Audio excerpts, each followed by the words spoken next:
Senior تجزیہ کار یاسر رشید ہمارے ساتھ موجود ہیں، ان کا موقف جانتے ہیں ساری صورتحال پہ۔ یاسر، ابھی جو ایک بریکنگ نیوز ہمارے سامنے آئی ہے کہ البرشا کا جو علاقہ ہے دبئی، وہاں پر ایک میزائل کا ملبہ گرا ہے، لیکن اس سے قبل ہم نے دیکھا کہ ایران کی وزارت خارجہ اور وزارت دفاع کی جانب سے بیان جاری کیا جاتا ہے کہ وہ اب اسلامی برادر ممالک کو نشانہ نہیں بنائیں گے۔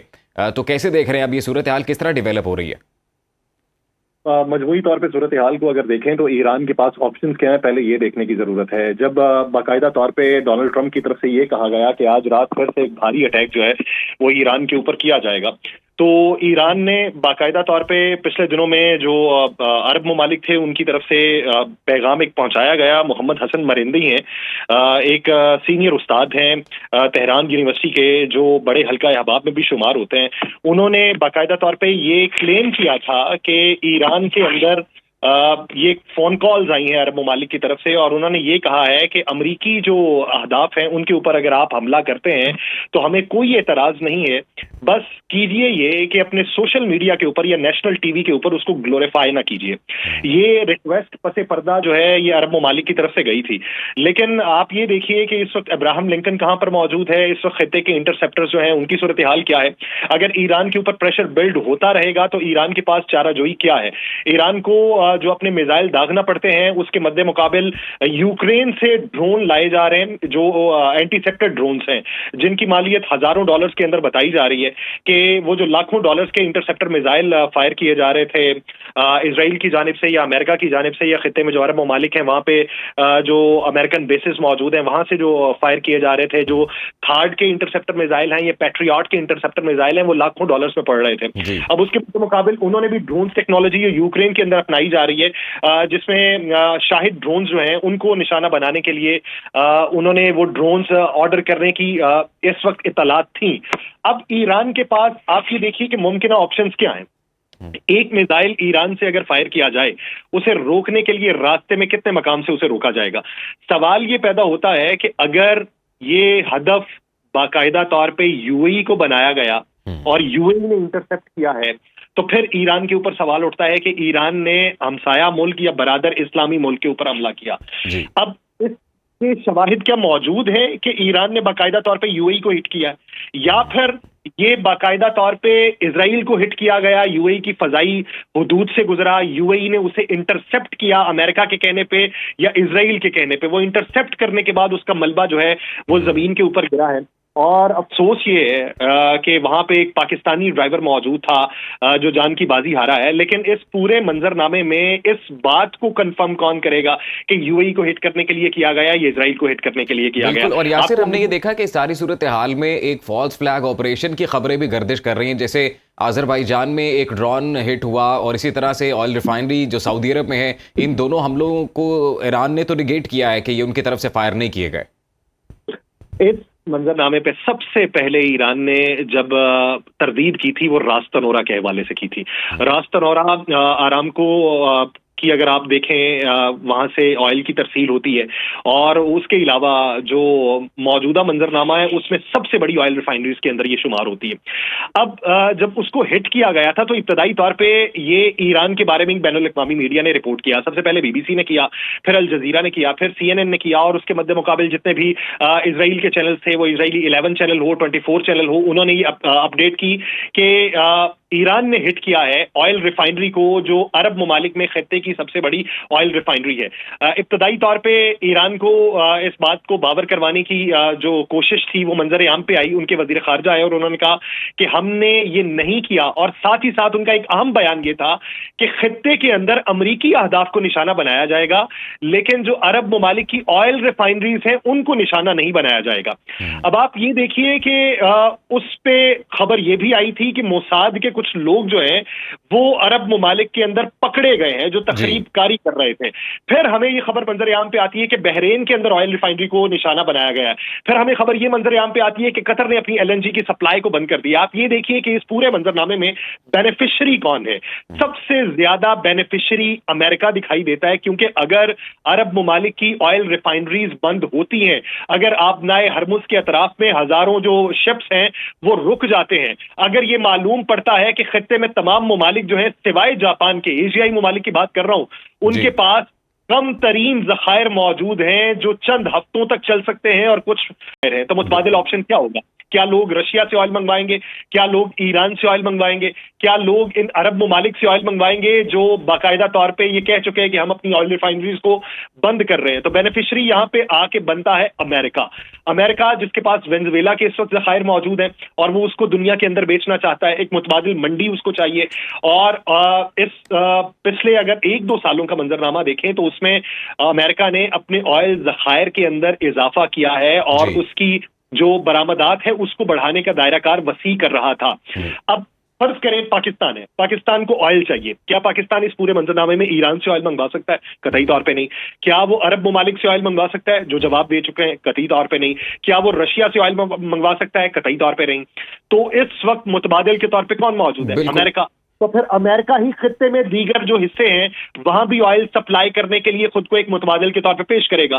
तो सबसे ज्यादा बेनिफिशियरी अमेरिका है। तो यहां पर ये डाउट पैदा होता है। ये मैं नहीं कह रहा, अल अरबिया चैनल खोल के देख लें सऊदी अरब का, आप कुवैत के चैनल खोल के देख लें, वहां पे जो लेकिन यासर रूस को भी तो मुतबादिल देखा जा रहा है एनर्जी सप्लाई के लिए, चाइना को या और दीगर ममालिक जो करीब बढ़ते हैं उसके। सर जो बसद एहतराम रूस को मुतबादिल के तौर पे अगर देखें तो कितने ममालिक हैं जो इस वक्त एक मुखालिफ ब्लॉक में जाने को एक मुनासिब फैसला समझेंगे? आप मुतबादिल ऑप्शन के तौर पे रूस को खड़ा तो कर सकते हैं, आप मुतबादिल ऑप्शन के तौर पे तो ईरान को भी खड़ा कर सकते हैं कि पाकिस्तान के बहुत अच्छे ताल्लुकात हैं ईरान के साथ, तो ईरान से तेल जो है वो दरामद कर ले 25% कम कीमत पे या 30% कम कीमत पे। लेकिन मुतबादिल ऑप्शन में जाना और फिर उसके कॉन्सिक्वेंसेस बेयर करना, ये दो मुख्तलिफ चीजें होती हैं।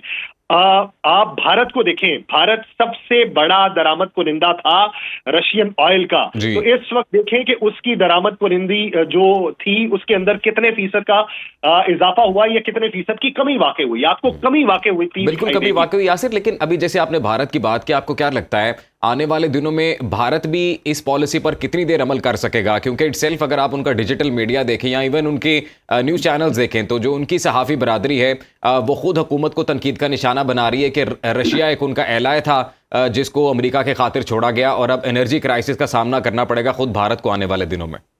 ये पॉलिटिक्स है। पॉलिटिक्स में अगर आप 1 महीना पहले कांग्रेस के बयानात देख लें, अपोजिशन जमातों के दीगर के बयानात देख लें, तो वो ये कहते थे कि अमेरिका को नाराज किया गया रशिया से वफादारी के हवाले से।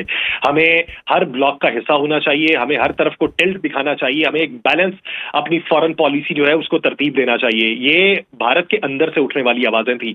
अपोजिशन को कोई ना कोई तो बात चाहिए। पहली बात तक हम उनकी हिमायत करते थे कि अच्छा है भारत जो है उसके अंदर से आवाजें उठ रही हैं। आवाजें अपोजिशन अपने अपने मुताबिक उठाती रहेगी, लेकिन इस वक्त मौजूदा सूरत हाल में जो भारत साथ दे रहा है अमेरिका का, ये आपको मालूम होगा कि IRIS बीना जो सबसे बड़ा जहाज शुमार होता था, बहरी जहाज ईरान का, जो वहां पे एक फ्लीट उनका रिव्यू था, वहां पे वो शिरकत के लिए पहुंचा हुआ था और वापसी पे वो विशाखापट्टनम से निकला और जो हमारा मुल्क है इस खत्ते का श्रीलंका, उसके करीब वो जो गर्क हो गया समंदर के अंदर, तो उससे ये इत्तलात मंजर आम पे आई थी कि भारत जो है वो अपनी नेवल बेसिस जो है वो अमेरिका को फराहम कर रहा है। लेकिन इसकी मुसद्दिका इत्तलात मंजर आम पे नहीं आई थी कि वाकई उसने ये दी या नहीं दी। भारत के पास इस वक्त पोजीशन क्या है?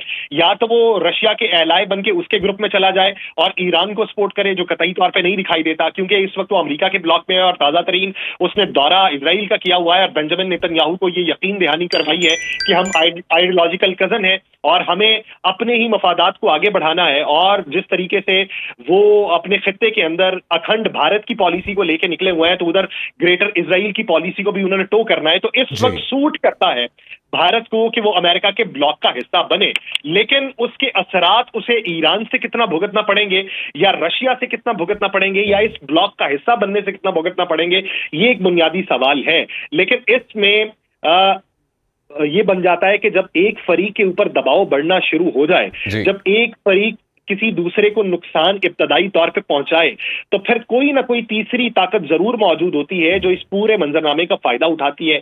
वहां पे वो तखरीबकारी का उनसर नुमाया करती है, हमले किए जाते हैं और उन हमलों में जो हमला आवर है वो ना तो उसकी तरदीद करने की पोजीशन में होता है, ना उसकी तस्दीक करने की पोजीशन में होता है। इसी बुनियाद के ऊपर जो इंटरसेप्शन हो रही है इस वक्त खत्ते के अंदर, अब वो कोई तीसरा फरीक भी कर रहा होगा। मैं ये नहीं कहता कि यूएई ने जानबूझ के इंटरसेप्ट किया होगा इस पूरे मंजरनामे में, कि जब यूएई ये यकीन दहानी करवा चुका होगा कि हम इंटरसेप्ट नहीं करेंगे, या ईरान ये यकीन दहानी करवा चुका होगा कि हम आपके ऊपर हमला नहीं करेंगे, तो कोई तीसरा फरीक जो इसमें डोमिनेंट होना चाहता है वो इस तरह का खित्ते में किसी भी बहरी जहाज के ऊपर से इंटरसेप्शन करवाएगा और उसका मलबा ईरान के ऊपर डालेगा। अब आपको आने वाले दिनों में ये सिर्फ यूएई का मंजरनामा नहीं दिखाई देगा, आपको खबरें ये भी मिलेंगी कि कुवैत के ऊपर इस तरह मलबा गिरा है, आपको मंजरनामा ये भी मिलेगा कि कतर के ऊपर हुआ है, बहरीन के ऊपर हुआ है, ओमान के ऊपर हुआ है। ये तखरीबकारियां जो होती हैं उसमें आपको बेनिफिट ऑफ डाउट्स भी निकालना पड़ते हैं, आपको ये भी निकालना पड़ता है कि इसका बेनिफिशियरी कौन होगा, आपको ये भी निकालना पड़ता है कि इसका नुकसान ज्यादा किसको होगा। और आने वाले दिनों में ये जो तय करदा अहदाफ हैं वो अगर हासिल नहीं होते तो उन मकासद के अंदर किस किस के लूप होल्स मौजूद थे, उन तमाम अनासर को नुमाया करके आप एक बिल्कुल ये जंग यासिर इब्तिदाई तौर पर फैलती नजर आती है। हमारे साथ मौजूद रहिएगा, एक और अहम डेवलपमेंट है इसी मामले से मुतल्लिक। ईरानी पासदारान इनकलाब का 24 घंटे के दौरान 200 अमरीकी फौजी हलाक और जख्मी करने का दावा सामने आया है। पासदारान इनकलाब की जानिब से जारी बयान में कहा गया है कि 21 अमरीकी बहरीन में नेवल अड्डे पर मारे गए। तेहरान रिफाइनरी पर हमले के बाद हीफा रिफाइनरी को निशाना बनाया, अमरीकी तेल के जहाज को भी निशाना बनाया गया। पासदारान इनकलाब के मुताबिक खलीज में मार्शल आइलैंड्स के परचम वाले ऑयल टैंकर को भी ड्रोन हमले में निशाना बनाया गया है। तो यासिर ये भी एक अहम डेवलपमेंट है। और इस हवाले से अगर आप डिजिटल मीडिया बिलखसूस देखें, एक्स पर भी काफ़ी लोग जो हैं वो ये क्लेम कर रहे हैं, कुछ तो सहाफ़ती हलकों से उनका ताल्लुक है, वो भी ये कह रहे हैं कि एक जानिब का नुकसान तो वाज़े तौर पर बताया जा रहा है, जबकि दूसरी जानिब प्रॉपर कवरेज का ब्लैकआउट है। अच्छा, मैं अभी कुछ देर पहले, मुझे ये खबर का नहीं मालूम था कि इजराइल के कौन कौन से अहदाफ को निशाना बनाया गया। आपने मुझे बताया कि किन अहदाफ को पासदारान इनकलाब की तरफ से निशाना बनाए जाने की तस्दीक हो रही है। अब आप ये देखिए कि अगर वो इजराइल पे हमला करने की तस्दीक कर रहे हैं तो इसका मतलब ये कि उनका टारगेट इजराइल के मुख्तलिफ मकामात, उनके स्ट्रेटेजिक अहदाफ और फौजी अहदाफ थे। तो खित्ते के अंदर अगर यूएई की तरफ से ये खबर मंजर-ए-आम पे आती है कि एक मिसाइल को इंटरसेप्ट करके उसका मलबा जमीन पे गिरा है, तो इसका मतलब ये कि पासदारान इनकलाब उसी वक्त में ये क्लेम कर रहा है कि वो इजराइल के ऊपर हमला आवर था। तो ये इजराइल की तरफ जाता हुआ मिसाइल खित्ते में यूएई की तरफ से इंटरसेप्ट किया गया, जो जमीन पे गिरा, जो अब तक का मैं नतीजा निकाल सकता हूं या अब तक का तज्जिया बयान कर सकता हूं। तो फिर उसमें ये भी देखिए कि खित्ते में कौन कौन से मुमालिक इस वक्त बरसरे पैकार हैं। कहीं ना कहीं यूएई ने इजराइल का साथ दिया और यूएई ने जो है वो इंटरसेप्ट किया, लेकिन फिर अगले मुमालिक का किरदार भी हमें मंजर-ए-आम पे आता है कि कुवैत, बहरीन, कतर, ओमान, उर्दन, वहां से इंटरसेप्ट या तो करने की कोशिश की गई और वो मिसाइल इतने तगड़े थे कि वहां से इंटरसेप्ट नहीं हो सके। और इसके अलावा खलीज फारिस के अतराफ में या बहरे हिंद के अंदर अगर इस वक्त यूएसएस अब्राहम लिंकन मौजूद है या उसका आर्माडा मौजूद है, तो वहां से भी इंटरसेप्ट करने की कोशिश की गई होगी, वो भी नहीं हुआ। अगर पासदारान इनकलाब ये क्लेम करती है कि हमने 7 अहदाफ को निशाना बनाया और कामयाबी से वो टारगेट पे जा लगे, तो हम उसमें से डाउट्स निकालते हैं, हम ये अखज़ कर लेते हैं कि 1 से 2 अहदाफ पे निशाना लगा, तो फिर सवाल ये पैदा होता है कि कामयाबी के साथ जो अपने अहदाफ हैं उनको निशाना बना रहे हैं पासदारान इनकलाब, उनकी जानिब से ये सारी इन्फॉर्मेशन भी शेयर की जा रही है।